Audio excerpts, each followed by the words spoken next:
नमस्कार दोस्तों, हम आज की इस वीडियो में बात करेंगे जो हमारे कैंटिलीवर असेंबली, जो हमारा मास्ट में जो हमारा कैंटिलीवर लगे हुए हैं उसके बारे में बात करेंगे। एक एक पॉइंट पे बात करेंगे।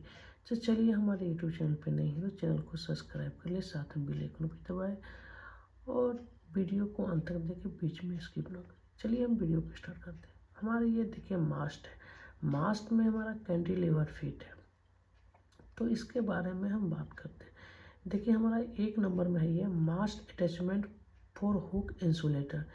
हुक इंसुलेटर जो है ना, यहाँ से लेकर के यहाँ तक जो है हमारा, इसको बोलते हैं मास्ट अटैचमेंट फॉर हुक इंसुलेटर। और ये जो पूरे जो असेंबली है, ये पार्ट्स देख रहे हैं, इसको बोलते हैं मास्ट।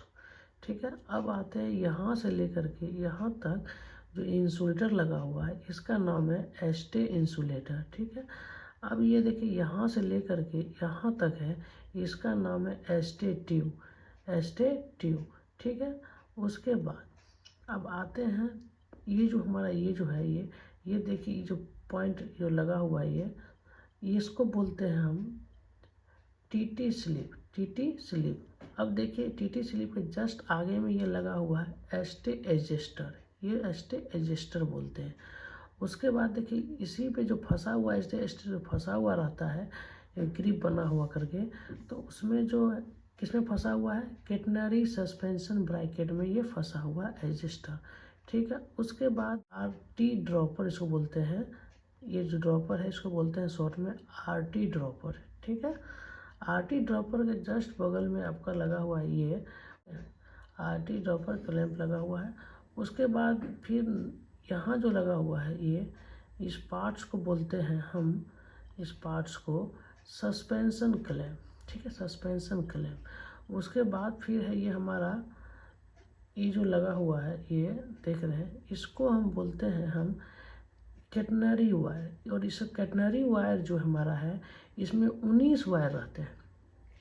ठीक है, कैटनरी वायर फिर 6 रहेगा, उसके बाद फिर 12, 12 6 18 19, एक रहेगा, 6 रहेगा और आपका 12 रहेगा। तो एक वायर बीच में रहेगा, फिर उस चारों गर्ल से 6 वायर रहेगा, फिर उसके चारों वायर से 12 हो रहे हैं, 12 6 18 19। यानी कि इसमें जो कैटनरी वायर जो है यह 19 वायर रहता है, और इसका जो डाया रहता है जो है 10 54 रहता है कैटनरी का। ठीक है, 10 54 रहता है। अब देखिए, अब जो है ये हो गया। अब आइए इधर, अब करता है ये जो है यहाँ से यहाँ तक की भाग को, इसको हम क्या बोलते हैं, मास्ट ब्रैकेट फिटिंग। इसको हम क्या बोलते हैं, मास्ट ब्रैकेट फिटिंग। ठीक, और ये जो रॉड जो लगा हुआ है, इसको हम बोलते हैं थ्रू बोल्ट। थ्रू बोल्ट ये जो है देख रहे हैं, ये हमको थ्रू बोल्ट लगा हुआ है, और थ्रू बोल्ट के साथ ये हमारा मास्ट ब्रैकेट फिटिंग एडजस्टमेंट किया गया है, दोनों साइड से लगा हुआ है। ठीक है, इधर उधर हिलने नहीं दे रहा है। ठीक है, उसके बाद है ब्रैकेट ट्यूब। ब्रैकेट ट्यूब जो हमारा है, इसको बोलते हैं ब्रैकेट ट्यूब, इसको ब्रैकेट ट्यूब। और ब्रैकेट इंसुलेटर है ये हमारा, देखिए यहाँ से यहाँ तक हम बोलते हैं बीटी इंसुलेटर। बीटी इंसुलेटर इसको बोलते हैं, बीटी इंसुलेटर शॉर्ट में, यानी कि ब्रैकेट ट्यूब। अब उसके बाद है ये हमारा, इसको बोलते हैं रजिस्टर आर्म हुक। ये जो है हुक की तरह लगाता है, और ये जो आरटी जो हमारा है इसमें आकर फंस जाता है। ठीक है, इसको बोलते हैं रजिस्टर आर ट्यूब। ठीक है, इसको बोलते हैं आरटी इसको। ठीक है, आरटी हो गया। अब उसके बाद है ड्रॉप ब्रैकेट, जो हमारा ये जो है ड्रॉप ब्रैकेट हुआ ये, इसको हिंदी में और एक टीआरटी की भाषा में बोलते हैं, इसको एल क्लैंप भी बोलते हैं, एल क्लैंप। ठीक है, और एल क्लैंप जो है, अब इसके बाद ये एंटी विंड क्लैंप, ये जो ऐसा तरह इसको बोलते हैं एंटी विंड क्लैंप, एक पत्ता की तरह रहता है, ये इसमें फंसा हुआ रहता है, ये एंटी विंड क्लैंप कहते हैं। उसके बाद ये BFB स्टडी आर्म है, इसको जो बोलते हैं ये जो भाग को, इस भाग को बोलते हैं BFB स्टडी आर्म। ठीक है, उसके बाद BFB स्टडी आर्म हो गया, और यहाँ से यहाँ तक जो फंसा हुआ है और ये जो देख रहे हैं, इसको बोलते हैं हम कॉन्टैक्ट वायर, ये जो बोलते हैं इसको कॉन्टैक्ट वायर। और यह जो कॉन्टैक्ट वायर जो पकड़ा हुआ है कॉन्टैक्ट वायर को, जो उसको बोलते हैं स्विल क्लिप। ठीक है, स्विल क्लिप जो है वह कॉन्टैक्ट वायर को पकड़ा हुआ है। और इसका कॉन्टैक्ट वायर जो है प्योर कॉपर है और एक ही वायर रहता है।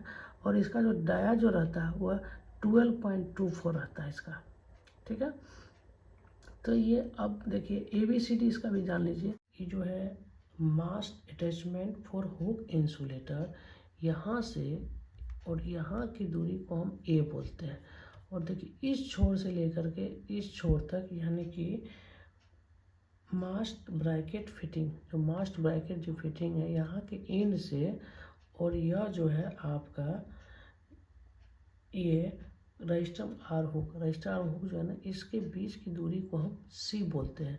फिर रजिस्टर आर हुक जो है यहाँ से लेकर के, और ये जो है आपका ये स्टेजिस्टर जो है यहाँ पर लगा हुआ, यहाँ की दूरी को हम B बोलते हैं, ठीक है। और ये जो है रजिस्टर आर हुक से लेकर के इस देखिए यहाँ से गिरा हुआ या यहाँ से लेकर के जो इनकम्बरेंस है यहाँ की दूरी को हम D बोलते हैं। तो ABCD पूरे इस वीडियो में देख लिए कहाँ कहाँ ABCD बोल सकते हैं। A हो गया ये, और ये B हो गया, और ये C हो गया, और ये D हो गया। मतलब यहाँ से यहाँ की दूरी को हम C हो गया, फिर यहाँ से स्टार्ट हुआ है और यहाँ तक की दूरी को हम B बोलते हैं। और ये जो है यहाँ से लेकर के यहाँ तक को हम A बोलते हैं।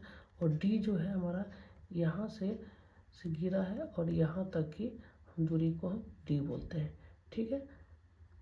तो कैंटिलीवर में ABCD का पूरी जानकारी हम आपको दे दिए हैं। तो उसी तरह से आप ABCD अगर कोई पूछेगा तो आप बता सकते हैं, ठीक है। सेक्शन इंसुलेटर असेंबली, जो हमारा स्टैंडर्ड सेक्शन इंसुलेटर का जो असेंबली है इसके बारे में बात करते हैं। अब देखिए हमारा ये जो है कैटनरी वायर लगा हुआ है। जब सेक्शन इंसुलेटर जो लगते हैं, कैटनरी और कॉन्टैक्ट दोनों में इसका जो है ना असेंबली होता है, ठीक है। अब सबसे पहले जो है इसमें 1 नंबर में आता है यह कैटनरी वायर। यह कैटनरी वायर को मैं बताया हूँ, फिर से बता देता हूँ। कैटनरी वायर जो है 19 वायर रहता है। कितना रहता है? 19 वायर। 19 वायर रहता है, एक रहता है 6 रहता है, फिर 12 रहता है। 1, 6 और 12, ठीक है। कितना रहता है? 1, 6 और 12, ठीक है। उसके बाद आपका जो है फिर कैडमियम कॉपर का बना रहता है। कैडमियम कॉपर का बना हुआ रहता है। और इसका जो डाया रहता है यह 1054 mm का रहता है। इसका जो डाया रहता है 1054 और 19 वायर रहता है इसमें, ठीक है। और इसका जो है आपको क्रॉस सेक्शन एरिया जो है कैटनरी वायर का वह 65 mm स्क्वायर रहता है, ठीक है। उसके बाद मैक्सिमम वर्किंग लोड जो होता है 1307 kg रहता है। और वेट जो रहता है 0.5973 पर kg पर मीटर, ठीक है, kg मीटर, ठीक ना। उसके बाद इसका जो टेंशन है यह जो 1000 kg यानी 1000 kg इसका टेंशन रहता है। और ब्रेकिंग लोड जो है 3920 kg रहता है, ठीक है। कैटनरी क्लिप लगा हुआ है भाई, यहाँ पे क्या लगा हुआ है? Catenary clip. अब उसके बाद है कैटनरी एंडिंग क्लैंप लगा हुआ है 3 नंबर में। कैटनरी एंडिंग क्लैंप किससे अटैच है? तो देखिए हमारा जो 910 इंसुलेटर लगा हुआ है इसको हम बोलते हैं 910 इंसुलेटर, ठीक है। 910 इंसुलेटर के बाद लगा हुआ है कैटनरी क्लिप। कैटनरी क्लिप के बाद लगा हुआ है आपको कैटनरी एंडिंग क्लिप, ठीक है। उसके बाद लगा है कैटनरी क्लिप। कैटनरी क्लिप और इसको बोलते हैं कैटनरी वायर, ठीक। Catenary wire, catenary clip, catenary ending clamp, और उसके बाद 910 इंसुलेटर। तो सेम इधर हो गया, सेम कंडीशन। अब आ जाते हैं 5 में। 5 में हमारा ये जो है हमारा देख रहे हैं यह पीजी क्लैंप। पीजी क्लैंप 6170 का पीजी लगा हुआ है। ये जो पीजी इसमें मारा हुआ रहता है कि ताकि ऊपर नीचा ना हो, इसलिए पीजी मारते हैं। तो यह 6170 का लगा हुआ है। और टेलिंग ग्रिप, इस भाग को टेलिंग ग्रिप कहते हैं। और इस भाग को, उसके बाद देखिए रनर है, ये जो इसको बोलते हैं, ये जो है ये इसको रनर है। और कोर इंसुलेटर जो हमारा ये लगा हुआ है इसको बोलते हैं कोर इंसुलेटर, ठीक है। ये कोर इंसुलेटर है, ठीक है। और ये जो हमारा ये भाग और ये भाग इसको बोलते हैं रनर, ठीक है। उसके बाद है रनर हो गया। उसके बाद इस भाग को टेलिंग पॉइंट और इस भाग को फेसिंग पॉइंट बोलते हैं, ठीक है। अब देखिए, अब एडजस्टर ड्रॉपर है, ये जो हमारा है 9 नंबर, ये एडजस्टर ड्रॉपर है, ठीक है। अब उसके बाद है क्रॉस बीम, यह जो है 10 नंबर जो है ये हमारा नीचे से एक क्रॉस बीम है, ठीक है। उसके बाद फेसिंग ग्रिप हो गया, फेसिंग ग्रिप इसको बोलते हैं, और कॉन्टैक्ट वायर। अब कॉन्टैक्ट वायर के बारे में बात करते हैं। जो हमारा है कॉन्टैक्ट वायर जो है, इसका जो हमारा सबसे पहले एज के बारे में जान लीजिए। इसका जो कॉन्टैक्ट वायर जो हमारा लगा हुआ है वह जो है इसका एज 35 से 40 ईयर रहता है, ठीक है। अगर उसके बीच में हमारा कॉन्टैक्ट वायर ख़राब हो जाता है तो उसको चेंज कर सकते हैं, ठीक है। और प्योर 98% कॉपर का रहता है ये बना हुआ। यह जो है ओवर ऑफ डाया जो रहता है इसका कॉन्टैक्ट वायर 12.24 का रहता है। उसके बाद कॉन्डम डाया जो है वह 8.25 होता है, जो फिर 4 मेन लाइन के लिए, और यार्ड लाइन के लिए है 8.00 mm, ठीक है, यार्ड लाइन के लिए। उसके बाद इसका जो वेट होता है 0.952 kg पर मीटर, ठीक है। उसके बाद है ये क्रॉस सेक्शन एरिया जो है 107 mm² है। उसके बाद मैक्सिमम सेफ वर्किंग लोड, जो इसका सेफ वर्किंग लोड जो है 1707 kg इसका है, ठीक है। और ब्रेकिंग लोड होता है 3900 kg, ठीक है। उसके बाद होता है टेंशन लेंथ, यानी कि जो इसका जो एक लेंथ होता है यह जो है 1500 से 1600 मीटर का होता है, और नॉर्मल टेंशन 1000 से 1250 kg का रहता है, ठीक है। उसके बाद कॉन्टैक्ट वायर का जो हाइट होता है वह 560 होता है, यानी कि 560, ठीक है।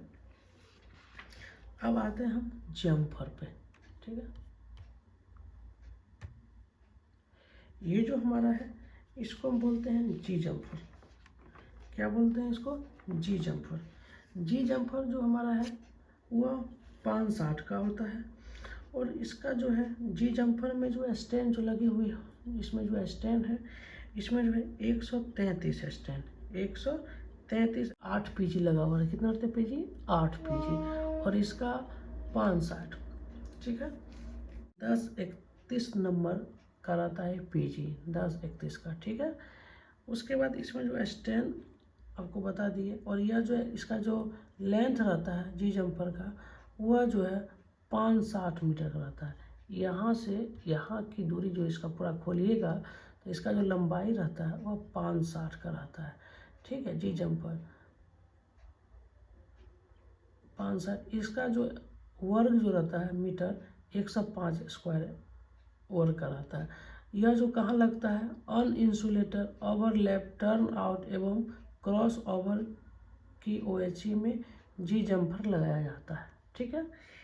कहाँ लगेगा? उसके बाद एक होता है एफ जम्पर होता है, उसके बाद फिर सी जम्पर रहता है। तो एफ और सी जो है वह जो है वो एफ और सी जो जम्पर है वह जो है 1041 लगता है, ठीक है। उसके बाद एक कॉपर का जो फीडर वायर में जो लगता है जो पीजी वह 1051 का लगता है, ठीक है।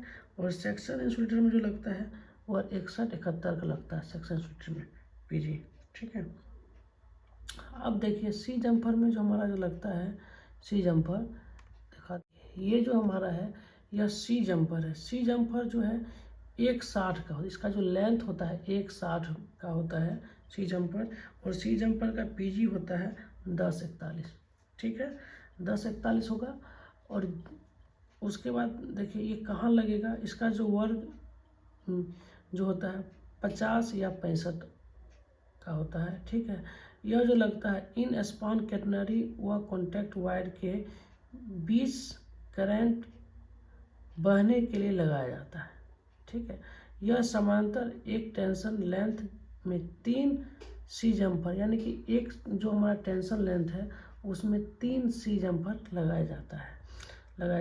और रेगुलेटेड OHE में हर 350 मीटर के अंतराल पर एक सी जम्पर लगाया जाता है, और अनराउटेड OHE में हर 400 मीटर के अंतराल पर लगाया जाता है। यानी कि राउटेड में 350 और अनराउटेड में जो है वह 400 मीटर पर सी जंपर हम लगाते हैं के बारे में बता दिए। अब आइए एफ जंपर। एफ जंपर का भी जो है इसका जो लंबाई है 160 ही है, वह 50 वर्ग मीटर मिमी क्या होता है। और यह जो कहाँ लगता है, इंसुलेटेड ओवरलैप के आउट रन OHE में समान वोल्टेज बनाने के लिए एफ जंपर लगाया जाता है। जो हमारा एफ जंपर क्यों लगाते हैं, क्योंकि जो एफ जंपर जो है इंसुलेटेड ओवरलैप के आउट रन OHE में लगाते हैं और वोल्टेज को समान रखने के लिए एफ जंपर का प्रयोग करते हैं। और इसका जो लंबाई जो होता है जो है इसका 160 है, और इसका जो निकटम यानी कैंटिलीवर से 250 पे लगाया जाता है। 250 मीटर पे जो हमारा कैंटिलीवर है उससे 250 मीटर पर ये एफ जंपर लगाया जाता है। और जी जंपर जो है वह 560 पे लगाया जाता है। और यह जो है ये सी जंपर है, ये भी 560 पे लगाया जाता है। ठीक है, ये तीनों हो गया। सी जंपर 560 पे लगाया जाएगा, जी जंपर भी 560 कैंटिलीवर से, और एफ जंपर जो है 250 पे लगाया जाएगा जो हमारा कैंटिलीवर से है। ठीक है।